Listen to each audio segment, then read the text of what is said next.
Hrvatska radiotelevizija. Hrvatski radio, prvi program.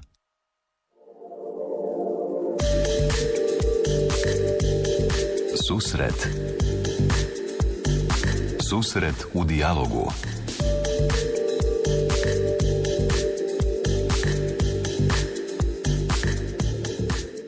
Sretan vam Uskrs, poštovani slušatelji i gledatelji. Što je nakon proslave Uskrsa ostalo od Uskrsa, od osobne vjere u uskrsnuće, koja je smisao kršćanstva, života i djelovanja svakog pojedinog vjernika? Ako je Uskrs poziv na obraćenje, kako nakon obraćenja živjeti vjeru? Može li se duhovnom obnovom pojedinca obnoviti društvo?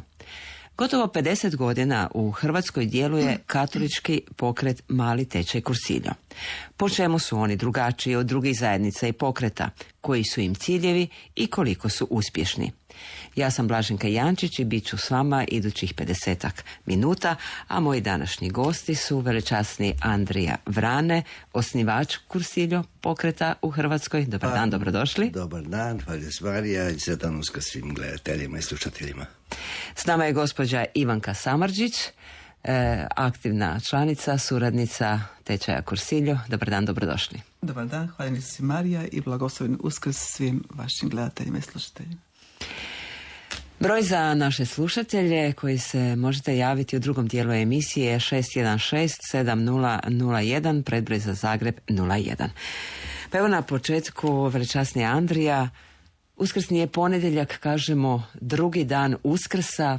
Emaus je ono što je simbolično za današnji dan, a Emaus je i ono što Mali tečaj Kursiljo zapravo na čemu stavlja naglasak, odnosno na smislu tog puta u Emaus. Da, Emaus je simbolika jer ljudi dolaze iz nevolje velike, sušile su im se sve nade, a mi smo se nadali, rekli su, tako da baš u tu situaciju onda ulazi Isus. Nije ostavio dvojicu, neka se bakću, bit će već nekako, nego im je prišao, potražio ih je. Dobro je uočiti da mu je stalo do naše nevolje i da želi u nju ući i u nju unijeti nešto drugo. Volju, a ne nevolju. Zanimljivo je kako je taj proces bio. Zanimljivo je da ne nastupa nasilno, ne prepoznaše ga odmah. Pita što to raspravljate, a oni kako ne znaš. Ta rečenica je svi o tome govore. Odbijajuća, to je osuđujuća rečenica, to je ti rečenica, da je na takav stil razgovora pristao, odmah bi se udaljio, ali zna on da ta rečenica izlazi iz jedne muke i da treba nastaviti. I nastavlja, pa što to? I onda oni vide da se stvarno zanima za njih i onda otvore dušu i nije ih prekidao. Ali je u jednom momentu vidio da ne ide sve u dobrom pravcu i prekida ih. Što jadikujete? Trebalo je tako biti. Ja mislim da ih je na njihov šok dodatno šokirao. Trebalo je tako biti. I često tu rečenicu ljudima u nevolji ponovim. Šta mislite ako je trebalo tako biti?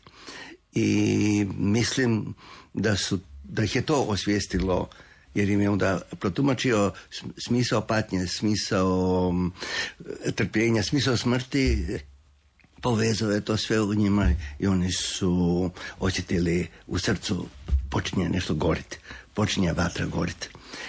I slušali, došli već u Emaus i hoće on dalje, oni ga zaustaviše jer ovo što im sada govori to je nešto za život. Ostanite s nama, nastavi. I uzeo on postane domaćin u kući, ali pustili su ga u prostore koji nisu bili pospremljeni. Oni nisu bili doma. Neko uđe u to stanje kakvo je.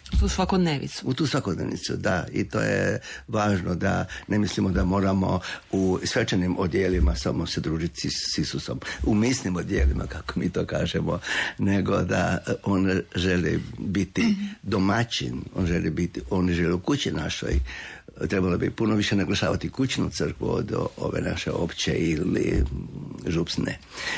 I tu on preuzima riječ i lomi kruh, gesta s posljednje večere, njima se otvaraju oči i on nestane. Jer je ušao u srce. Više ga ne treba pred očima. Budući da su ga osjetili u srcu, ne mogu to više zadržati za sebe. Trče u noć nazad svojima javiti, vidjeli smo ga, sreli smo ga. I to je uskrsna poruka, vidjeli smo ga. Ne, čuli smo ga, ne, o njemu se priča, ne, bilo bi dobro ovako, onako, nego vidjeli smo ga. I ljudi moji, sve drugačije. Gospođo Samardžić, učenici su Isusa prepoznali u lomljenju kruha. Po čemu se danas kršćani prepoznaju? Po načinu života. Na koji način prolaze kroz nevolje, kroz nestašice. I ja mogu samo reći što je mene u duši, u srcu promijenilo. Nevolje su sastavni dio života. Od kad sam se počela sa Isusom više družiti, čitati svetu Božju riječ, promišljati o Božju riječi, pustiti da mi se nas pusti u srce, da me odgaja, preodgaja, oblikuje, uči, vodi. Ja sam drugačije gledala na nevolje, poteškoće. Na priliku, na nevolje, teškoće sam počela drugačije gledati. Sad mogu reći da su one blagoslov. Prilika da sve ono ljudsko ograničeno otpadne, a da u meni zaživi onaj božanski život. I svaki trenutak mi je prilika da spoznam tko sam. Da sam zapravo Božja kćer. Da sam samo Ivanka. Prvo u tim nevoljama najčešće govorimo ono Isusovu, Bože moj, zašto si me u ovim trenucima ostavio? Onda kad je najteže. Da, to sam isto iskusila. Prije, dok nisam dobro upoznala Isusa, gledala sam u nevolju i ona mi se činila strašno velika. Jer sam računala na sebe, na svoje tjelesne snage, na svoje ljudske snage, na pomoć drugih koji su također ograničeni. I naravno, doživjela sam strah. Sa Isusom to je izgleda drugačije. On za ruku daje izlaz iz svih nevolja i svih poteškoća. Veličasni, evo, Andrija, čuli smo ovih dana oko Uskrsa, pred Uskrs, brojne poruke, čestitke koje su upućivali crkveni pastiri. Uskrs je blagdan kada su crkve pune, kada dolaze i oni koji nisu redoviti vjernici, nego eto dođu za Uskrs i Božić. Koliko sve te poruke kojima smo bili, koje su nam bile upućivane, koliko one doista dođu do života ljudi, do njihova srca? To je dobro pitanje. Čini se da poruke dopiru onoliko koliko dolaze iz dubine. Osjeti se da li netko prenosi znanje ili, pa bilo to i teološko, ili prenosi život. Osjeti se da li netko prenosi prepisanu istinu, makar i pobožnu, ili posvjedoči.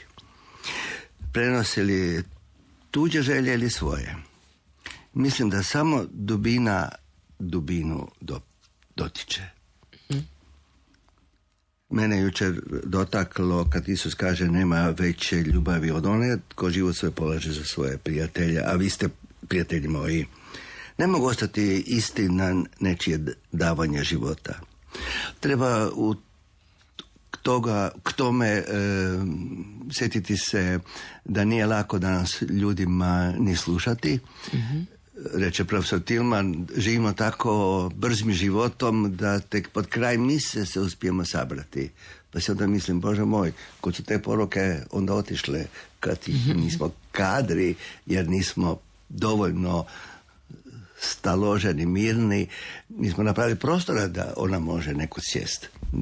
Druga je stvar i naš jezik teološki koji je tako od normalnog našega jezika i shvaćanja udaljen, razdvojen i to je poteškoća da ljudi razumiju poruku. Tako da mislim da bi valjalo se ozbiljno pozabaviti porukama. Kad ste evo to spomenuli, zapravo govorimo i o propovjedima, homilijama, koliko one dotaknu vjernike s obzirom, kao što i sami kažete, koncentracije tek dakle negdje pri kraju. Međutim, evo, nerijetko se susrećemo i sa dugim propovjedima, sa propovjedima koje su napisane, teološki strukturirane. Jesu li takve poruke s interneta. U stanju ga dotaknuti vjernike? Ma, evo, mislim da je to poteškoća. Ta internet, to je sve prepisano. I napast je da se olakšamo, pročitaš, pametno je. Međutim, Isus nije došao donijeti znanje, nije Isus došao dodirnuti našu pamet. Isus je došao dodirnuti naše srce. Od srca, od ljubavi se živi, a ne od znanja. Tako da bi te propovedi trebali itekako biti bliskije ljudi, gledati u ljude, da ne kažem komunicirati s ljudima, dijalog voditi, da nastane susret u dijalogu.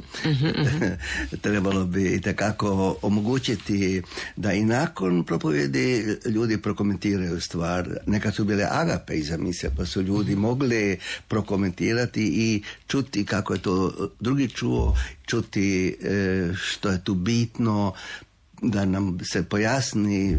Ne možemo mi od prve odmah sve nijanse, pojedine istine usaditi u srce.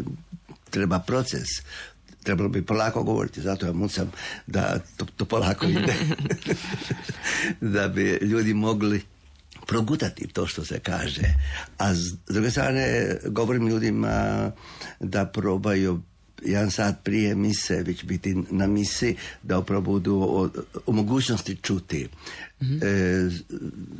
Ono što je presudno je da ljudi osjete da je to dio moga života, da ja ne prenosim nauku. Isus nije došao nauku novu donijeti. Došao je pokazati, ljubite jedni druge kao što sam ja vas ljubio. I to je došao ostvariti. Zato nam je dao svoga duha da bude u nama izvor ljubavi, da možemo ljubiti. Evo, to bi u poruci trebalo biti jako vidljivo i osjetljivo i na našim ustima i na našim očima i osjetima i licu i gestama i da se vidi da je to nešto radosno, a ne neka mora. Vratit ćemo se na ovu temu još radosnih navjestitelja, radosne vijesti. Gospođo Samardžić, evo prema vašem iskustvu, u kakvom su odnosu izgovorene i upućene poruke koji evo ovih dana okupiraju i medijski prostor, dakle homilije, čestitke od autentičnog svjedočanstva?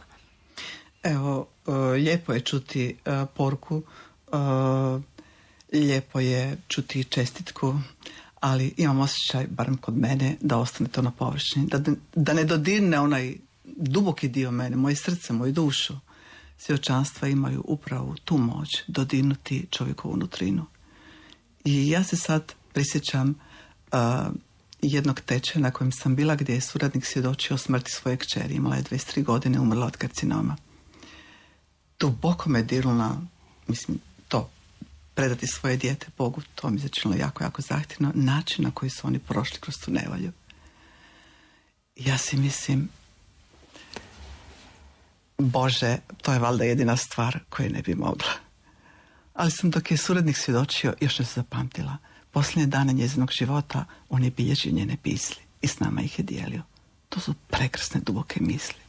10 godina nakon toga Gospodin dopustio i u mojoj obitelji sličnu situaciju.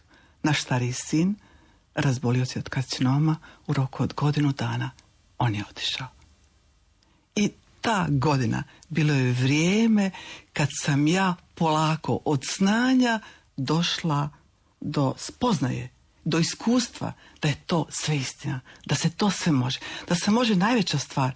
Nekako mi se činilo da je to za roditelja najzahtjevnije, da dijete ode sa ovog svijeta prije roditelja. To mi se činilo neprirodno. Mislim, sve bi mogla, a to baš ne bi mogla. i malo pomagao. I to sam mogla. Zadnja 2 tjedna Marko nije puno pričao, ponekad bi samo nešto rekao. To su bile predivne misli. Mama, samo je ljubav važna. Želim biti samo jedno s Gospodinom. Srce božanskog Isusa moga. Nikad u životu nije pjevao, mislio da nema sluha. On je u toj teškoj boli gdje ni lijekovi nisu pomagali pjevao. Mislim, Bože dragi, zar je moguće u takvoj situaciji pjevati? Imati takav jedan nebeski mir. Ja sam cijelo vrijeme bila s njim. I ja na kraju sam dobila poticaj, sjetila sam se krune i pisala te misli. I te misli, kad je Marko otišao, kad je bio sprovod, velečasni Andrija čitao. Najveći broj ljudi koji su bili prisutni na sprovodu rekli su, pa to nije bio plač i suze, to je bila duhovna obnova. Istina je. Čovjek samo tijelo samo umire, duša živi vječno. Evo, zahvaljujem Gospodinu, uprkos boli što više nema našeg Marka u zemaljskom životu, za iskustvo da život ne nestaje, on samo mijenja svoj oblik. Ja Marka osjećam. Ja znam da nije nestao. Otišao je tamo gdje ću doći ja. I živjet ćemo cijelo vječno zajedno. To više nije teorija, to više nije znanje, to je iskustvo. Od tog iskustva živim ja, moja snaha, braća, brat Markov, sestre njegove, njegova djeca. Njegova djeca su mala, oni znaju da je Isus živ, da to nije samo znanje teološko, da je to istina od koje se živi. Ne svaki dan, svaki trenutak. Koliko je to teško i bolno iskustvo u vašemu životu utjecalo i promijenilo vas i utjecalo na odnose u obitelji? Bitno. Evo, iskusila sam da je najvažnije stvari Bog već napravio. I da kad možeš otpustiti tako nešto što sam mislila da nikad u životu ne bi mogla, pa šta sad znači neke obaveze, neke zadatke koje Bog svaki dan pred mene stavlja. Postala sam nekako opuštenija, prepuštenija, s puno više povjerenja, puno više jednostavnosti. Više mi neke nebitne stvari nisu važne. Ne trošim energiju kao nekada na nekakve sitnice, nego mi je ono što je Marko rekao, samo je ljubav važna. Bitno samo da se razumijemo, da smo tu jedan za drugoga, a sve ove tehničke stvari, ako stignem. Mm-hmm. Naučila sam drugačije poravnati prioritete. Mm-hmm. Najbitnija je osoba. Odnosi između mene i muže, mene i djece, osobe, ljudi. Isus je život dao za osobu. A stvari, ako stignem, koliko stignem. I zahvaljujući takvom načinu razmišljanja, ja sam postala opuštenija, radosnija, prepuštenija. Ništa me više ne muči, nego polako, koliko stignem. Dajem najbolje od sebe. I imam u duši mir. A to je taj predivan dar. Mm-hmm. On je plod predanja. Imam mir. Velečasni evo Andrija, iduće godine bit će 50 godina otkako ste u Hrvatskoj osnovali pokret Cursillo. Pola stoljeća se zauzimate da crkva i društvo u kojem živite doživi jednu duhovnu obnovu i obraćenje. Kad ste se evo upustili u tu priču, koji su vam bili motivi? Što je vas primjerice osobno oduševilo za Cursillo? Kao mlad svećenik u Župi Oborovo vidio sam da moje poruke ne dopiru do ljudi. Mm-hmm. Baš ovo o čemu smo pričali. Da ne dopiru do ljudskog srca i da nema obraćenja. A Cursillo sam upoznao kao bogoslov u Beču i vidio sam da ima obraćenja. Tada sam već mislio kad bi došao i u Hrvatsku. Na krizmu 73. godine došao je biskup Škvorc i ja mu pričam o Cursillu. A on kaže, ja bi to htio upoznati. Iz literature sam vidio da je to vrlo dobra stvar. I ne bude lijen, sjede s nama, s jednim svećenikom Horvatom, u auto u jesen i odosmo u Beč. On je 3 dana među laicima sjedio kao đak, bilježio si, pisao i na kraju rekao, kao profesor sam svu literaturu o sakramentima pročitao, a nigdje nisam našao ovakav pristup. Ovo je nešto radosno. Mm-hmm. I to je prenio biskupu Kuhariću i onda smo iduće godine pozvali ekipu iz Beča i tako smo počeli s Cursilom 74. On je sam prve tečajeve vodio, sam, dakle, baš je potrudio se da stvar se dobro posadi. Tada u to vrijeme zapravo na ovom području nije bilo puno pokreta, nije bilo tako laičkih. Kasnije, ubrzo kasnije nastaju, ali Cursillo je, rekao bih, bio nekako odskočna daska. Neko tako meni također zahvaljuju Cursillu nastanak, jer je Kiko njihov voditelj na Cursillu obratio. Bračni vikendi su nastali iz Cursilla, tako da karizmatski pokret k nama je Cursillo uveo, tako da smo međusobno dosta umreženi i povezani. Ali i nastavili smo družiti se, da izmenjujemo iskustva i da se radujemo koliko tu iz tog stabla ima grana i koliko ima plodova. Tajništvo mi je povjerio biskup i od tada, evo, 49 godina stablo još uvijek raste. Proljeća imam dojam da se baš rastvalo. Toliko je u toliko biskupija je ušao. Znam kako bi mi nadbiskup rekao, pa ne moraš ići u druge biskupije. Ali dobro, ako me ljudi zovu, pa neću reći ne ići. Trebalo je biti samo ekskluzivno za određenu biskupiju, međutim Cursillo se proširio po cijeloj Hrvatskoj. Po cijeloj Hrvatskoj i Bosni, i došao u Crnu Goru i naši mladi su ga uveli i u Ukrajinu, i evo i sudjelovali su u Poljskoj i u Njemačku su išli i tako. Baš se rastvao se u nekoliko segmenata.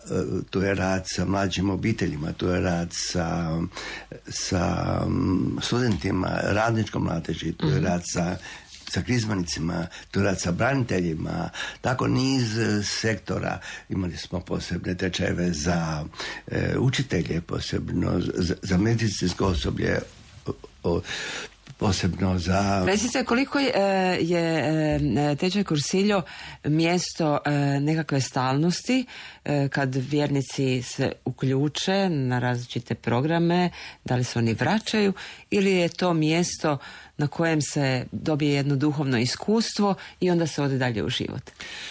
Pa ja bih rekao da Cursillo u ljudima armira temelje, da dobe jednu čvrstoću u sebi, sigurnost Božje prisutnosti u sebi, jer dobro naglašavamo da svećenik kod krštenja moli: Bože, neka se Duh Sveti nastani u tebi.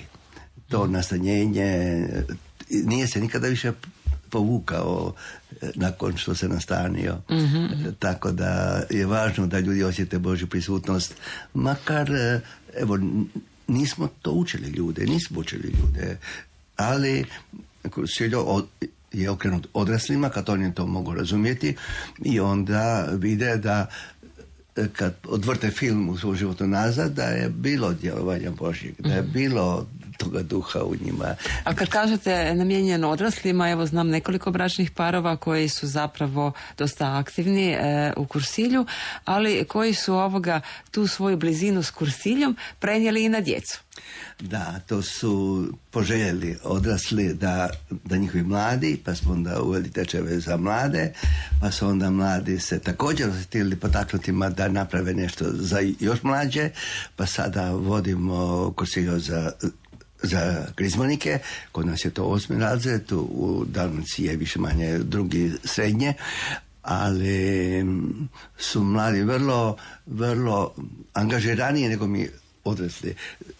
Ove godine samo, dakle, do sada, od nove godine do danas je preko 30 tečajeva za krizmanike bilo. Po 2-3 u jednom vikendu.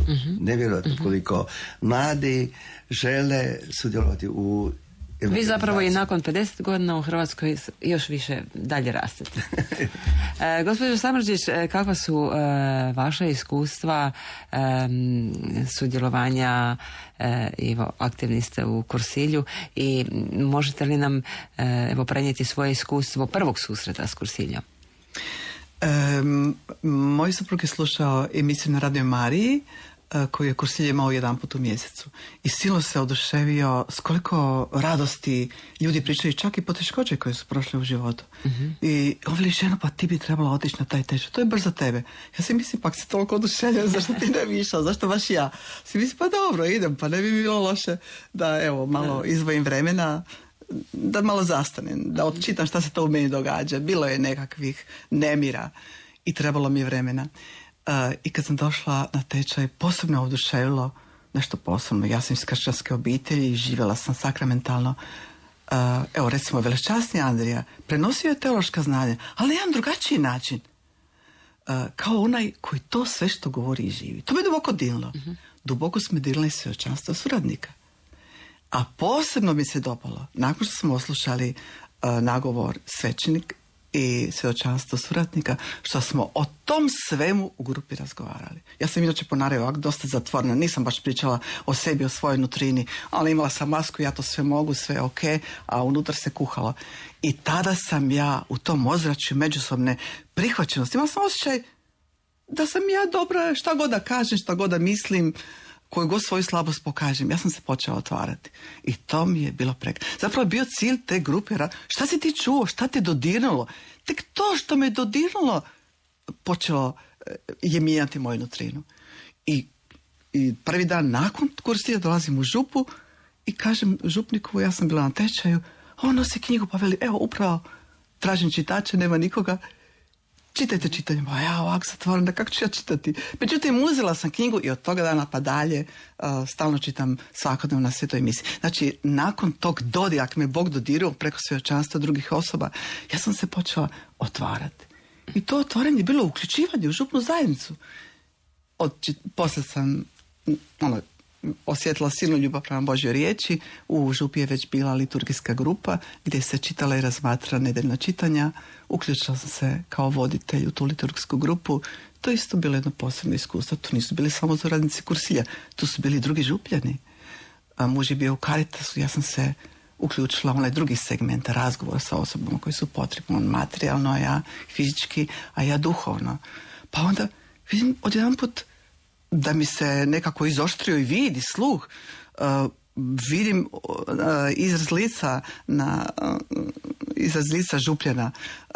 Počela sam zastajati nakon sve te emisije, razgovarati sa ljudima. Tada su se ljudi otvarali, molili smo zajedno jedni za druge. Kao da sam onako izlazila iz neke svoje ljušture i počela onako punim plućima disati, počela živjeti. I tek 5-6 godina nakon toga velečasni Andrej me pozvao kao suradnicu. I tada je, evo...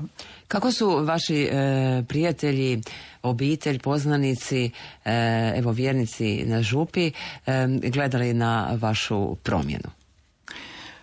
Pa svidjelo mi se, bilo im lijepo biti sa mnom, jer meni samo je bilo sve ljepše sa mnom. A to je prenosilo. Svidjelo im se... Radost je zarazna. Da. Svidjelo im se moj drugačiji način gledanja na sve. Ne poteškoća, nego pa svijesti si da je Bog s tobom. Pa sam pričala iz svog života. Imala sam problema u komunikaciji sa mužem. Ja sam mislila da se ja trudim, da sam ja revna, da znam slušati, da čitala sam psihologe, stalno sam nešto tražila, nalazila. Ništa se nije bitno promijenila. Ja sam se nekako mislila, ja se trudim, ništa se ne mijenja, znači kriv je muž. A Bog je promijenio način gledanja. Kad sam počela čitati Sveto pismo, shvatila sam da Bog ne govori mojem mužu, nego meni osobno. I kako sam se mijenjala ja, mijenjala se muž, mijenjala se način komunikacije. I sad sam to svoje svjedočanstvo prenosila drugima. Ljudima je to bilo prekrasno, kao da si u mraku, a neko ti onako upali svjetlo. Gle, fakat se malo bolje vidi. Evo recimo, to su takvi jedni primjeri. Pa onda poteškoće u odgoju djece, pa je jedno od djece počeo malo lutati, odvajati se od crkve sakramentalnog života. Najprvo muka, a onda Bog malo po malo pokazuje, ne gledaj u muku, nauči odvojiti osobu od onog što radi, doći meni bliže. I ja sam se zapravo kao roditelj mijenjala. Što sam se ja više mijenjala, više se osjećao siguran i potvrđen kao osoba i malo po malo vraćao se temelju. koji je bio sazidan još u djedinjstvu.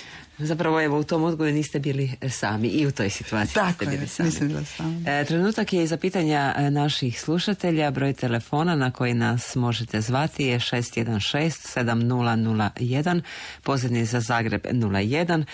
Govorimo danas o Uskrsu i obraćenju. Naši gosti su osnivač i suradnica malog tečaja Kursilja u Hrvatskoj, pokreta u Hrvatskoj, prečasni Andrija Vrane i suradnica pokreta Kursiljo, gospođa Ivanka Samardžić. 616-7001 je naš broj telefona. Pa evo, dok čekamo naših slušatelja, ako će se javiti, govorili smo o obraćenju. Nerijetko ljudi na obraćenja gledaju sa nekom skepsom. Nekima je to malo vjerojatno, neki misle, ma šta se sad ovi pretvaraju, jučer je bilo ovako, danas je onako, takva promjena nije moguća. Kako biste to, što vi kažete? Duh Sveti je taj koji je od drugog Vatikanskog sabora jače zapuhao, jer Papa Ivan XXIII je otvorio prozore u crkvi i tako je nastao propuh. Gdje se god slavi... Propuh uvijek pročisti. Da. Gdje se god slavi, gdje su god ljudi zajedno u Božje ime, Gospodin je s njima. Na teološkom pastoralnom tjednu na svećenika prije par godina su svi predavači rekli da su pokreti mogućnost obraćenja, da su oni dijelo Duha Svetoga. Papa je rekao prije, čini se već sad ima 4 godine, biskupima, upoznajte pokrete, podržite pokrete i tamo gdje nešto nije u redu, dovedite u red. Koliko današnja, evo, aktualna infrastruktura crkvena, da tako kažem, slijedi tu uputu? Koliko su oni potpora udrugama i pokretima u Hrvatskoj? Ja imam dojam da se one boje vatre Duha Svetoga, pa su onda spremni sa vatrogasnom opremom. Obično gasiti, ja? A recite koliko se, imam dojam da se zapravo ta obraćenja više događaju tako po pokretima, udrugama vjerničkim, nego u onoj redovitom pastoralu crkve. Rekao sam da u Oborovu nisam mogao imati osjećaj da se događaju obraćanja.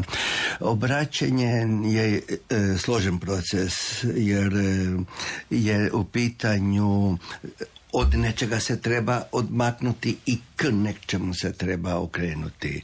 Ovo od nečega obično je tu u pozadini neka poteškoća, neka ovisnost, neki grijeh i važno je razumjeti da u toj situaciji u kojoj ljudi jesu nije se lako od toga odmaknuti, jer grijeh nije samo prekršaj, nego u grijehu jedna sila zahvaća čovjeka, pa nije prvo ta želja onda riješiti prekršaj ili grijeh, nego je prva želja sakriti to. Onda se javlja potreba da se opravda, pa onda optužujem druge ili čak optužujem sebe, pa počinju samo okrivljivanja. Sve to onemogućuje da se čovjek može prihvatiti takav. Dok mu ne omogućimo iskustvo, kao što je govorila Ivanka, ja sam prihvaćena takva kakva jesam. Bog nas ljubi i sada i danas, za uskrsni ponedjeljak, takve kakvi jesmo. Ne čeka da se mi obratimo, pa da će nas onda ljubiti. Kad tu on je pristupio učenicima dok su bili u jadu. Zakeju je pristupio dok je bio u stanju kakvom je bio. Nisu ga voljeli zbog njega. Ali upravo je gospođa Ivanka malo prije posvjedočila, ona kao majka svoje dijete, onaj trenutak kad ga je počela prihvaćati njega kao takvoga, na stranu što je on imao neke druge želje i postupke. Kazali ste da se nekako udaljio od tog sakramentalnog. Tek tada kada ste ga kao majka prihvatili sa tim svim njegovim manama, recimo, manama koje se vama nisu svidjele, tek onda su počele promjene. Prihvaćanje je put. Ljudi nam često na krustilju kažu osjetio sam se prihvaćenim. Mi jedni druge želimo takve prihvatiti. Mi želimo pokazati nismo mi bolji. Nismo mi elita neka. Tu smo, isti smo crveni pod kožom. Međutim, je presudno da to prihvaćanje nije samo jedan psihološki proces, ja se sad osjećam tu, evo, dobro, nego da to prihvaćanje omogućuje isti duh u nama, da ljubav i prema neprijatelju idemo do kraja, ne prelazi iz moje simpatije za neprijatelja, ja bi ga slavio, nego iz Božje ljubavi, jer Bog ljubi svakoga. Stalno si želimo posvijestiti prisutnost Duha Svetoga u nama. Duh Sveti je ljubav i zato nam je Bog dao u srce naše, odnosno Bog u srca naša Duha Sina svoga koji kliče. Mi pokazujemo da možemo klicati, da možemo pjevati, da se možemo radovati. Ne biti euforičan, nego radost definiramo kao svijest da je sve na svom mjestu. Vratit ćemo se još ovome. Imamo i prvo pitanje naših slušatelja, odnosno evo čućemo ili komentar 616-7001. Dobar vam dan. Slušamo Dobar vas. Dan. Izvolite. Molim vas, jel imate kakve tečajeve za vjeroučitelje? Zanima me, jel danas govorite o prihvaćanju, a mnogi vjeroučitelji danas, djeca puno znaju i puno se informiraju i dostupne su informacije zaista maksimalno, a mnogi onda jednostavno takvu djecu ne prihvaćaju na satovima školskih vjeronauka i često puta im ne znaju ni odgovoriti. Dakle, mislim da bi trebalo prije svega pomoći vjeroučiteljima, jer tu je gospođa rekla da je jedno dijete odlutalo jedno vrijeme od crkve. Jest. A na kraju krajeva trebalo bi i za mnoge svećenike, pa čak i za ponekog biskupa. Evo, hvala. Hvala vama za primjedbu. Slažem se da nam svima treba iskustva Duha Svetoga u nama, iskustva Božjega prihvaćanja svima, ne samo vjeroučiteljima i biskupima i meni svećeniku i zato govorimo da je Duh Sveti pokrenuo pokrete koji ne šire informacije, koji ne šire znanje, nego šire iskustvo da je moguće. Kursilio je nastao iz svijesti moguće živjeti radosno kršćanstvo. Moguće je. Slušatelj je pitao da li postoje tečajevi i za vjeroučitelje, odnosno je li to važno na vaš tečajeve? Mogu se prijaviti i svećenici, vjeroučitelji, i biskupi? I dolaze vjeroučitelji i baš su često sa ovim pristupom iznenađeni. Sjećam se jedne vjeroučiteljice koja kaže sve sam sa odličnim polagala i sve sam ispite dala i sve to znanje imam, ali iskustvo da mi je Bog Otac sam ovdje dobila. Da. Tamo je stekla iskustvo da Bog postoji, ali iskustvo da sam ja ljubljena Božja kćer je ovdje dobila. Tako da presudno je da svi zajedno poradimo na tome, rekao bih i u obiteljskom odgoju, da pokažemo djeci da nam Bog znači nešto, da on nije tek obaveza, da on nije tek dužnost. Od dužnosti nastaju duga lica. Gospođo Samardžić, je li obraćenje neka spektakularna stvarnost. I zašto mislite li, zašto mislite, zašto su mediji toliko zainteresirani za obraćenja pojedinaca i njihov život nakon obraćenja? Ja mogu samo posvjedočiti svoje osobno iskustvo, što je meni značilo obraćanje. Kad sam počela svaki dan čitati Sveto pismo, ja sam zapravo shvatila da nisam znala osnovnu temeljnu stvar, odnosno da sam znala, ali da nisam imala iskustvo, o čemu veličasni Andrija govori, da mi je Bog otac. Ja sam pustila da me Bog ne samo odgaja, nego preodgaja. Od kad sam iskusila da je stalno sa mnom, obraćanje mi je bilo da se maknem od svog načina razmišljanja i da usvojim Isusov način razmišljanja. On je moj otac, pa djeca nalikuju svome ocu. Ja želim u dubini svoje duše nalikovati svome ocu. Misliti kao on, živjeti kao on. Pa otac pomaže svojoj djeci. Kad padnem, pa tu je moj otac, on će im pomoći. Kad ne znam, ja se molim i Bog mi pomogne. Nekad mi pomogne preko muža, neke osobe, nekad direktno u molitvi dobijem neku spoznaju. Kad mi je nešto teško, molim Božju pomoć. Idem svaki dan na svetu misu, tu blagujem snagu Isusa samo, Kristovu snagu. Znači, to je meni obraćanje, nov način života. Da ne idem više sam, nego da idem sa Isusom. I da nemamo one svoje granice, ja znam i tako mora biti, nego svaki dan učim, svaki dan dok učim. Obraćanje mi je svaki dan usmjeravanje ka uzoru i pomoćniku, a to je Isus koji živi u meni. Veličasnije, Andrija, zašto su obraćenja pojedinaca, evo, nerijetko nešto posebno privlače pozornost medija? Je li samo obraćenje kao unutarnja ta promjena stava kao takvog nešto spektakularno? Evo, pogotovo kad se radi o nekim poznatim licima u javnosti.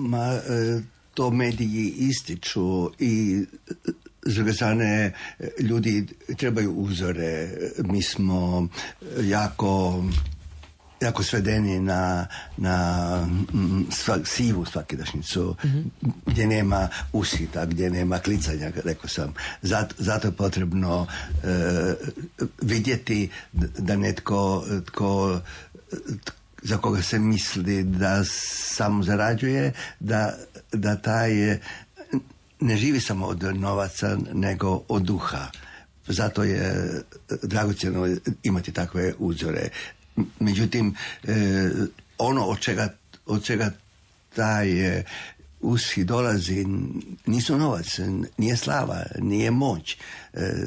Taj uspjeh u obraćanju dolazi od zahvalnosti da je to sve Gospodnje djelo. Da je on taj koji to čini i čini. Nije uskrsno da ode u nebo i da ga ne bude ovdje. Nije uskrsno zato da bi samo pokazao jači sam od smrti, nego je uskrsno da bi s nama hodao, da bi s nama bio, da bi mi mogli se nositi i s bolešću, i s gubicima, i sa svom ovom situacijom krize kroz koje prolazimo, da ne moramo kukati. Kršćani nisu ljudi koji trebaju kukati. Ali nerijetko, odnosno tako baš i može se dobiti dojam da, dakle, ili kritiziraju ili su mrkalica. Osmijeh često izostaje na licima kršćana. To nam je sve pokazatelj da još nisu pustili da duh govori. Još se bore da oni pokazuju da znaju. Još se bore za osjećaj ja vrijedim. Oni žele vrijediti. Ta unutarnja potreba vapaj ljubi me, vapaj voli me, vapaj je da netko bude. To je tako jako u čovjeku i treba poštivati je to, jer nismo omogućili da ljudi imaju osjećaj da su vrijedni, da imaju osjećaj da imaju svoje dostojanstvo. Nismo te pozitivne strane, jer smo trajno naglašavali kako ne valjate, griješite. Mi stalno popravljamo ljude, a ne pokazujemo da to duh radi, da se iznutra čovjek obraća.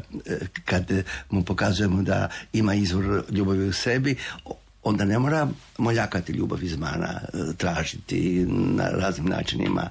Samo evo, presudno je, jesmo li mi povjerovali Gospodinu da on tu djeluje. On nije nasilan. On je tihi glas. Recite, je li kriza, evo općenito, vrijeme kada ljudi traže više duhovnog sadržaja, odnosno duhovnog iskustva, premda stalno smo u nekakvim krizama, nekad osobnima, i koliko zapravo opća društvena situacija i krize mogu utjecati na jedan osobni stav i osobnu životnu krizu? Sve nas pritište, puno nas toga pritište. Kažu da je depresija treća bolest u svijetu. Dakle, ona nastaje iz pritisaka, iz osjećaja nevjednosti. Zato sve ove razne krize koje idemo, rat, potresi, materijalna nesigurnost, strahovi, nezaposlenost, oluje, poplave, neimaština, u obitelji nerazumijevanje, u odgoju, što je Ivanka rekla, podnošenje bolesti, evo rak je druga čim se bolest, da. Tako da sve to stvara neizvjesnost i stvara muku. Međutim, gospodin ima otvorene oči za to. Ne zatvara on oči pred tim. Nije on sve bolesnike izliječio. Ali je pokazao da se s njim može nositi. Pokazao je da je s njim njegovo breme lako. Da nije više teret koji me ubija. Nego ga mogu nositi. Mogu ga podnositi. Nije takva kriza koja bi me dotukla. To je razlika između pristupa krizi jednog vjernika i jednog nevjernika. Često ljudi, ako nema Boga, odu do suicida. Jer ne mogu to sve podnijeti. Međutim, Duh Božji i danas djeluje. Pa niču obiteljske zajednice, niču molitvene zajednice. Spomenuli smo na početku nekoliko pokreta. Danas ih u Zagrebačkoj biskupiji ima preko 50. Stepinac je imao 150 pokreta, zajednica, udruga. 150 načina od najmanjih do seniora. Recite, evo primijetila sam da neke zajednice ili pokreti, udruge ne vode u redovitost župnoga pastorala, nego sve svoje duhovno iskustvo koncentrirano je na život, na tu neku zatvoreni život u određenoj zajednici. Da, na početku je to razumljivo, na početku kažem da malo sazrive, tako će reći. A onda bi trebali biti otvoreni za župnu zajednicu. Mi u Hrvatskoj smo Kursiljo uveli u župne dvorane i to je model koji sada preuzimaju i neke zemlje vani, jer su vidjeli da ti ljudi koji se inače znaju iz crkve, samo što su leđima okrenuti jedni drugima, znaju se po viđenju, a ne poznaju se. I kada imamo tečaj u župi, ti se ljudi upoznaju, ti ljudi požele surađivati, ti ljudi žele biti aktivni vjernici, jer je duh taj koji ne da spavati, koji stvara nemir, koji stvara želju, idemo zapaliti svijet ljubavlju. Imamo još minutu i pol do kraja emisije, pa molim vas evo zaključno, kako bi nas Uskrs, gospođo Ivanka, trebao promijeniti? Možete ukratko. Evo, ukratko, moje osobno iskustvo. Posvješćenje i iskustvo da Uskrsli živi u meni, da Duh Uskrslo živi u meni. Treba promijeniti, da bude slično njemu, da svaki dan bude sve sličnija njemu. I samo ću reći, na našoj grupi suradnika u Kursilju imamo grupu suradnici na kojoj sam prije 2 godine počela svaki dan slati dnevno evanđelje. I mi svi suradnici meditiramo na to dnevno evanđelje. To je prekrasno, to je predivno, uči u odnos s Bogom kao osobom koja živi u meni. Mislim da bi me Uskrs treba i sramotov trudak mijenjati da budem slična Duhu Svetom koji živi u meni, da me posvećuje, to je njegov zadatak. Veličasni Andrija. Evo, radost koju primamo iz radosne vijesti preljeva se u ljudske duše. Ako omogućimo ljudima da se otvore, kao što je rekla Ivanka na početku, da skinu maske, ako omogućimo da čuju tu vijest, ako omogućimo da nastane zajedništvo, mi samo pričamo o zajedništvu. Pravo zajedništvo je iskustvo istog duha u vama i meni. To je, onda smo zajedno i jedno. Tako da to iskustvo moći biti jedno i u slabosti i u radosti stvara radost. Hvala vam što ste svoju uskrsnu radost podijelili s nama, našim slušateljima i gledateljima. Gosti su nam danas bili velečasni Andrija Vrane i gospođa Ivanka Samardžić iz pokreta Kursiljo Hrvatska. Ja sam Blaženka Jančić, urednica emisije i lijepo vas pozdravljam. Hvala za poziv. Susret u dijalogu.